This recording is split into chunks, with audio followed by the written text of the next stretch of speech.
가정에서 박수 치면서 찬양합니다.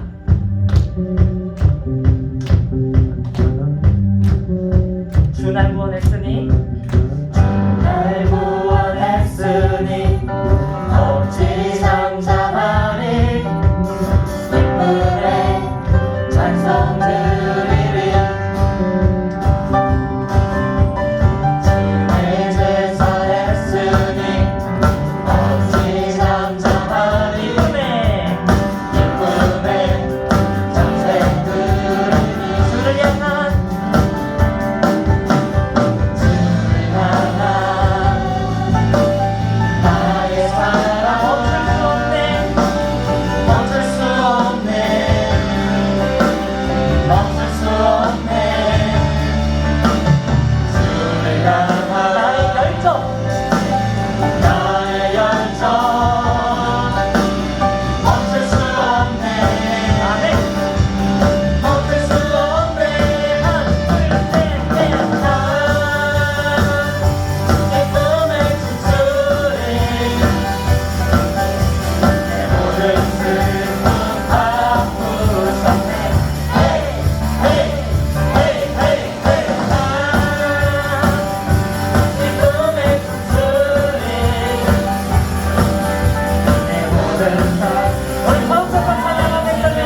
새와 나무의 노래로 내 맘을 위로하여 주시네. 양들이 주님 찾듯이 양들이 주인 찾듯이 오직 한 분 목자인 내 주님을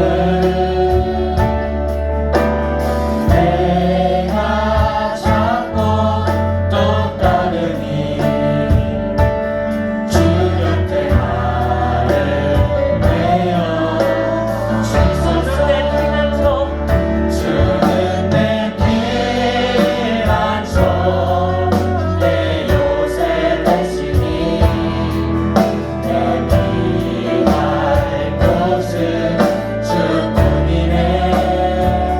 나로나 달래고 양주의 집에서 내 주님 가져 처음부터 찬양합니다.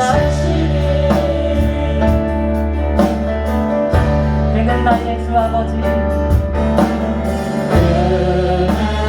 나의 주 아버지 내 영혼을 그한테 누리시고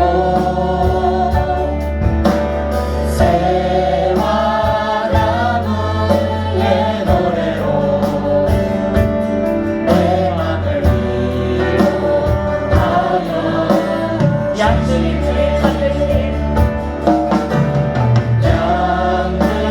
양들이 주인 찾듯이 오직 한 분 목자인 내 주님을 내가 찾고 내가 찾고 또 따르니 주 곁에 나를 내어 주소서. 내 피난처 주는 내 피난처 내 요새 대신이 내 피할 곳은 주뿐이네. 나 돌아갈래고 양주의 집에서 내 주님 맞아. 내 피난처 주는 내 피난처 내 요새 대신이 내 피할 곳은 주뿐이네. 나 돌아갈래고 양주의 집에서 내 우리 마지막으로 고백합니다. 주님 내 피난처 내 요새 되십니다.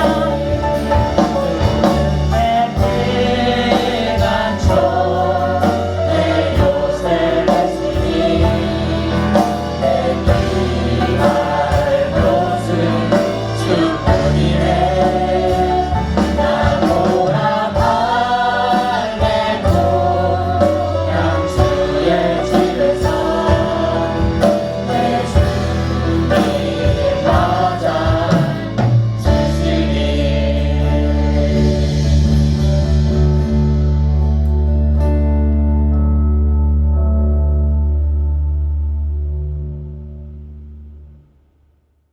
다 함께 사도신경을 고백합니다.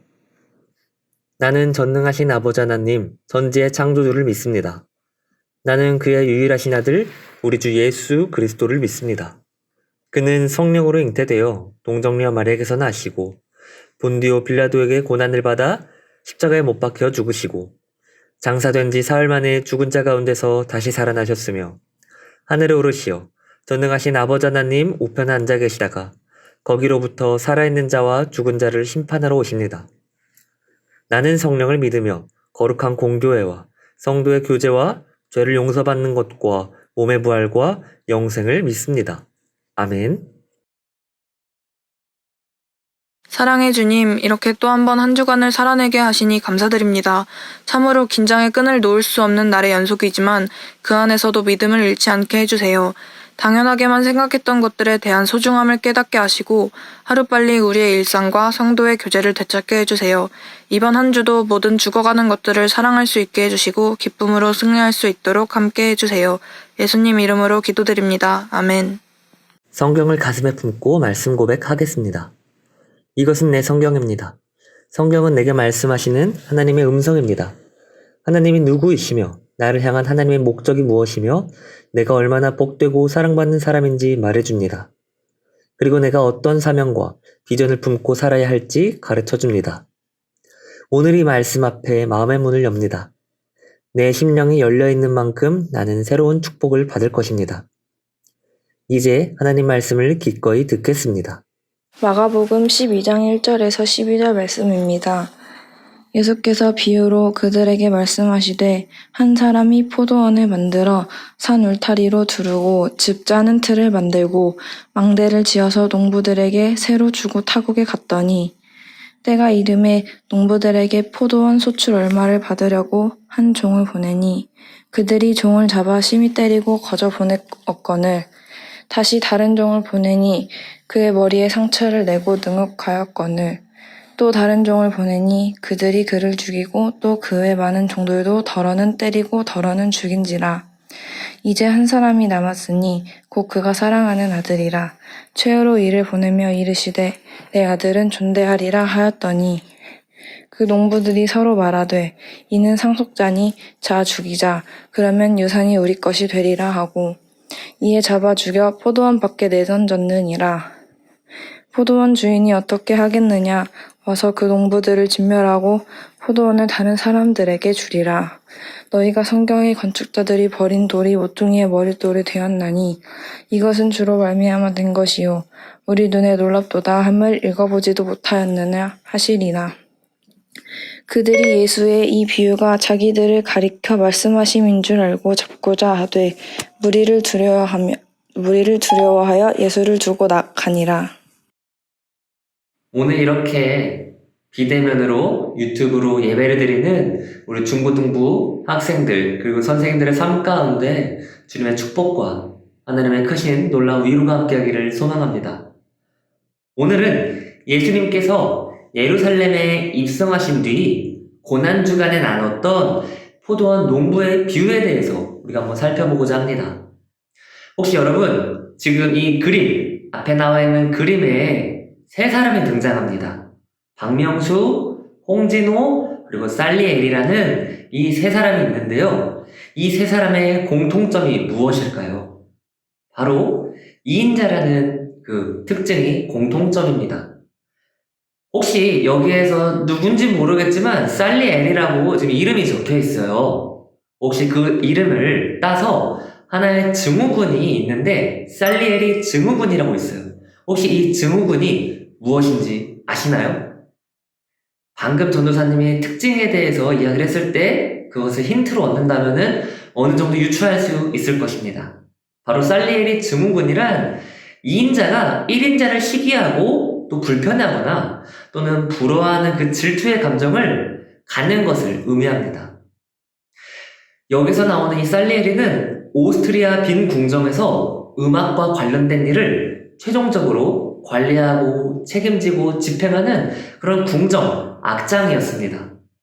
아마데우스라는 영화에서는 이 천재음악가인 신의 모차르트의 등장으로 왕의 신임을 받던 자신의 입지가 흔들리면서 모차르트를 향한 그 증오심을 품는 인물로 묘사됩니다. 잠깐 볼 영화 장면은 여기서 살리에리가 그 오스트리아 궁 안에 있는 그 황제에게 악보를 바칩니다. 근데 그 악보를 보지도 않고 그 곡을 멀찍이서 듣기만 했을 뿐인데 악보를 다 외워버리고 곡을 연주한 뒤 자기 나름대로 오히려 더 멋있게 편곡을 해서 살리에리를 당혹하게 만드는 장면입니다. 먼저 그 장면을 보고 오겠습니다. This is yours. Keep it, Majesty, if you want. It's already here in my head. What? On one hearing only? I think so, sire. Yes. Show us.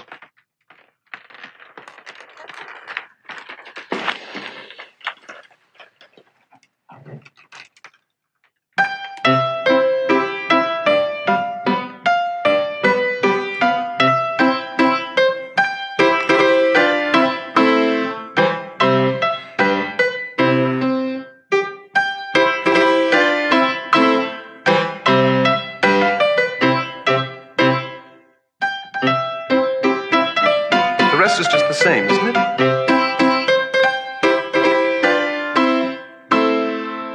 It doesn't really work, does it? Did you try? Shouldn't it be a bit more? Or this? This? Yes. Better? What do you think?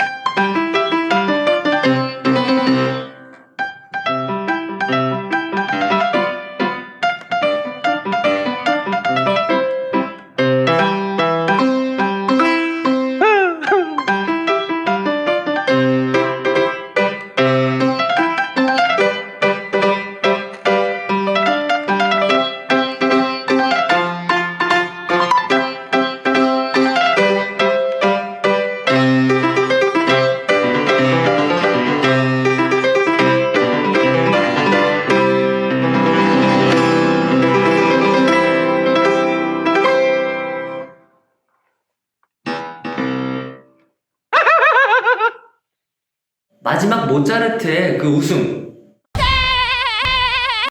웃음을 들었을 때 그 살리에리는 저 자식이 나를 비웃나? 라는 마음으로 그 웃음을 받아들였다고 합니다. 그리고 나서 그 다음 장면부터 어떠한 이야기가 나오냐면은 이 살리에리가 하나님, 신을 향해서 모차르트를 저주하는 그런 이야기가 이제 나옵니다. 사실 살리에리를 역사적인 실제적인 평가를 보면은 이 영화 속 살리에리 캐릭터가 조금 과장해서 묘사했다라는 지적이 있긴 합니다. 왜냐면은 살리에리는 정말 그만큼 모차르트를 증오하거나 뭔가 질투를 가질 정도의 위치가 아니었다라고 이야기를 해요. 그러나 말씀을 나누기 전에 이 살리에리의 이야기를 잠깐 전도사님이 한 이유는 무엇이냐면요. 이 영화 속 살리에리가 모차르트를 바라보는 시선이 마치 성경 속에 등장하는 종교 지도자가 예수님을 바라보는 모습과 흡사해 보였기 때문이었습니다. 오늘 본문 말씀은 예수님께서 이 예루살렘 성전 안에서 논쟁하던 종교 지도자들에게 말했던 비유입니다. 왜 예수님께서 이 비유를 그들에게 말했는지에 관한 배경을 알고 싶다면 우리는 그 앞장인 마가복음 11장과 연결해서 본문 말씀을 살펴봐야 합니다. 마가복음 11장은요, 예수님께서 이 나귀 새끼를 타고 예루살렘에 입성하는 것으로 시작이 됩니다. 즉 마가복음 11장부터 고난주간 이야기가 기록이 되어 있다는 말이죠. 이 예수님은 예루살렘에 입성하고 성전을 쭉 둘러보니까 성전 제사에 필요한 물건과 짐승을 매매하고 얻은 그 수익금을 상인들과 종교 지도자들의 그 주머니로 들어가는 거룩하지 못한 모습을 보면서 화를 내고 성전을 쑥대밭으로 만들어 놓았습니다. 성전을 관리하는 이 종교 지도자의 관점에서는 자기 허락도 없이 성전을 확 뒤집어버리는 예수님은 눈에 가시인 동시에 두려움의 대상으로 보였을 것입니다. 그래서 그들은 자기들을 불편하게 하는 이 예수님을 어떻게 하면 죽여버릴 수 있을까라는 의논을 그때부터 본격적으로 시작했습니다. 다음 날입니다. 종교 지도자들은 이 성전에 다시 오신 예수님을 향해서 이렇게 경고합니다. 당신이 무슨 권한으로 종교 지도자인 우리의 허락 없이 성전을 당신 마음대로 성전에서 행패를 부립니까? 라고 이야기를 했습니다. 혹시 여러분 한 달 전쯤인가요? 한 달 전쯤에 전도사님이 설교했던 내용, 마가복음 한 2장쯤에 있었던 내용입니다. 지붕을 뚫고 내려온 그 중풍병자, 그 사람을 예수님께서 고쳐줬던 이야기 혹시 기억하고 있나요? 예수님께서 이 중풍병자의 친구들의 믿음을 보고 중풍병자의 죄를 사해주는 모습을 그 옆에서 지켜본 종교 지도자가 어떤 생각을 했었는지 혹시 기억하시나요? 마가복음 2장 7절 말씀에서는 한낱 인간에 불과한 저 사람이 오직 하나님만이 할 수 있는 그 죄사함을 선언하는 것은 신성모독이야 라고 생각했다라고 기록이 되어 있습니다.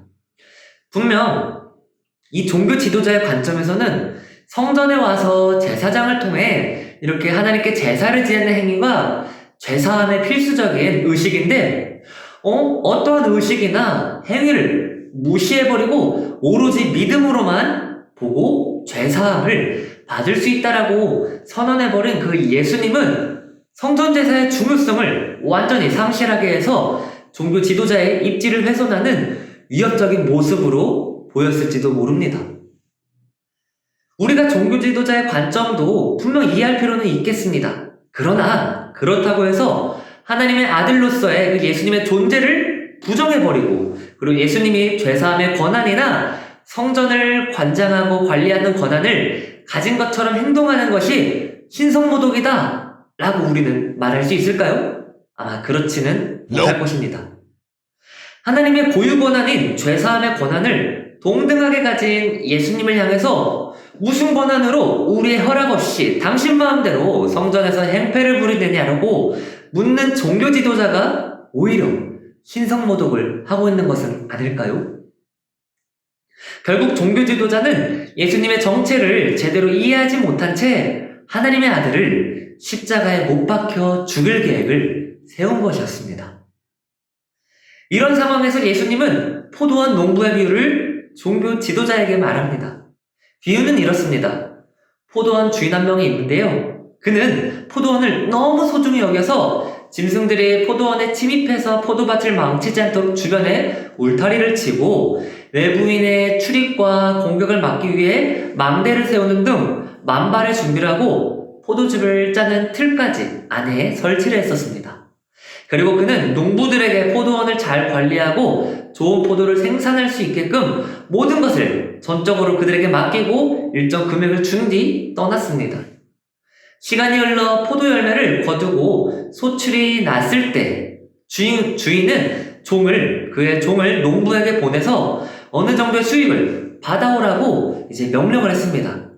그러나 농부들은 주인이 보낸 종이 찾아올 때마다 종을 어떻게 했나요? 바로 종을 때리거나 학대하거나 능욕하거나 심지어 죽이기까지 했습니다. 비록 종은 아무것도 내세울 수 없는 존재일지라도 농부는 주인을 대신해서 방문한 종을 주인 대하듯이 예의를 지켰어야 했겠지만 종을 학대하고 만 것이죠. 이는 종을 보낸 주인까지도 무시한 꼴 아닐까요?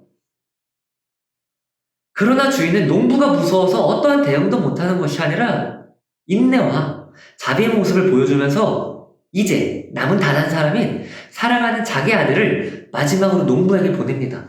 그때 주인이 무슨 생각을 했을까요? 설마 그들이 내가 사랑하는 유일한 아들마저 죽일까? 라는 생각을 가지고 자신의 아들을 보냈습니다. 그러나 농부는 어떻게 합니까?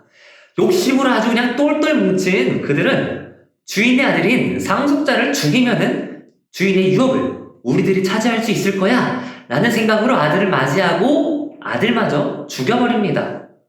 주인은 농부에게 자비를 받을 수 있는 마지막 기회를 줬지만 사랑하는 아들마저 죽임으로 그 기회를 완전히 날려버리게 되었습니다.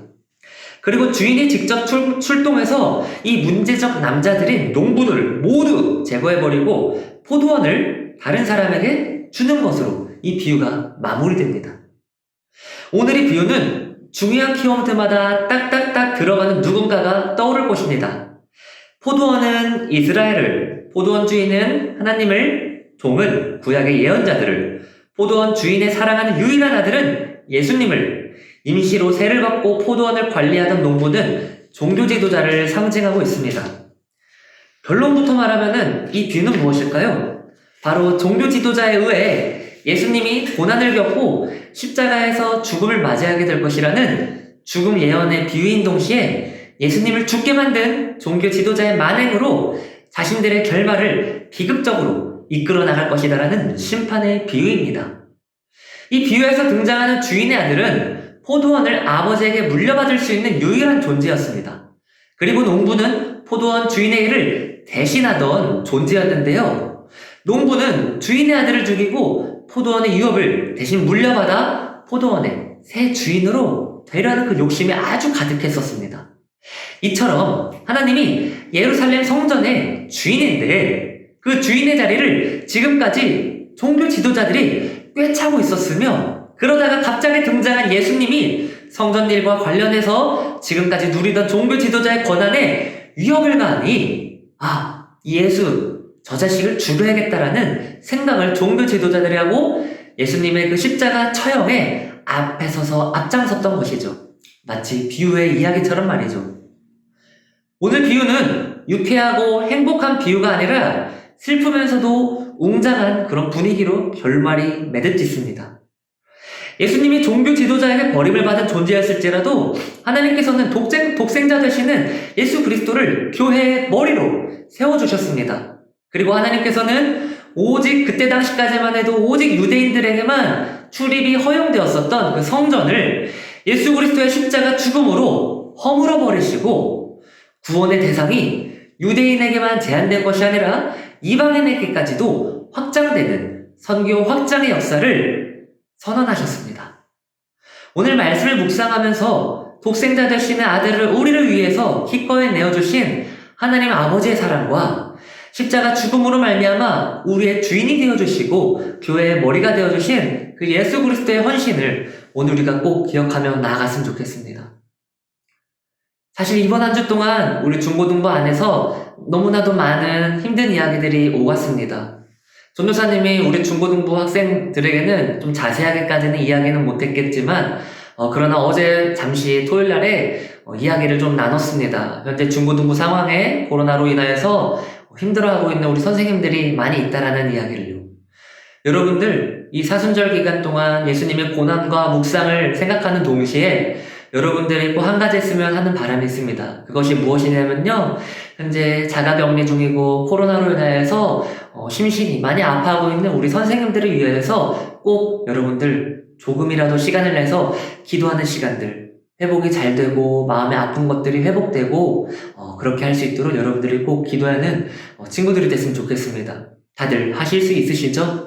그리고 이번 한 주간도 여러분들 잘 지내시고 그리고 우리 선생님들도 잘 회복되고 선생님들의 앞날과 또 힘들어하는 것들 잘 헤쳐나갈 수 있도록 선생님들의 마음을 어루만져 주시고 또한 긍정적인 마음으로써 어려운 이 상황을 잘 헤쳐나갈 수 있게 해달라고 여러분 함께 기도하며 나아가는 저와 여러분이 되기를 바라며 말씀을 마치겠습니다. 잠깐 함께 기도하겠습니다. 사랑과 은혜가 많으신 하나님 아버지, 오늘 하루도 우리에게 복된 하루를 허락하여 주시고 우리가 주님께 예배할 수 있는 귀한 시간과 또한 장소들을 우리 각자의 삶의 자리에 허락해 주시니 감사합니다. 하나님, 이번 한 주간 동안 우리가 너무나 어려운 일들을 보내왔습니다. 하나님, 마음 아파하고 눈물을 흘리며 또 한숨 쉬고 우리들이 화가 나는 그러한 일들이 우리 가운데 많이 있었습니다. 하나님, 우리가 너무나 연약한 인간이어서 우리의 마음을 스스로 통제하지 못합니다. 하나님, 우리 마음을 주님께서 통제해 주시고 또 우리의 마음에 어렵고 불편한 것들이 있다라면은 주님, 우리가 가진 무거운 짐들을 주님께 모든 것을 내려놓고 우리가 주님의 품 안에서 쉬며 나아갈 수 있게 해주시옵소서. 하나님, 또한 심신에 아픔이 있는 그런 아픔 속에 이 상황들을 견뎌내야 하는 많은 이들이 있습니다. 하나님, 그들 가운데 주님께서 위로하여 주시고 주님의 크신 축복을 통하여서 하나님, 이 시간들을 통하여서 더욱더 놀라운 계획들이 주님 그들에게 임하게 해주시고 그 계획을 통하여서 더욱더 우리들의 믿음이 성장하고 우리가 주님을 만나며 체험하는 귀한 시간이 될 수 있도록 주 하나님, 이번 시간들을 주님께서 사용하여 주시옵소서.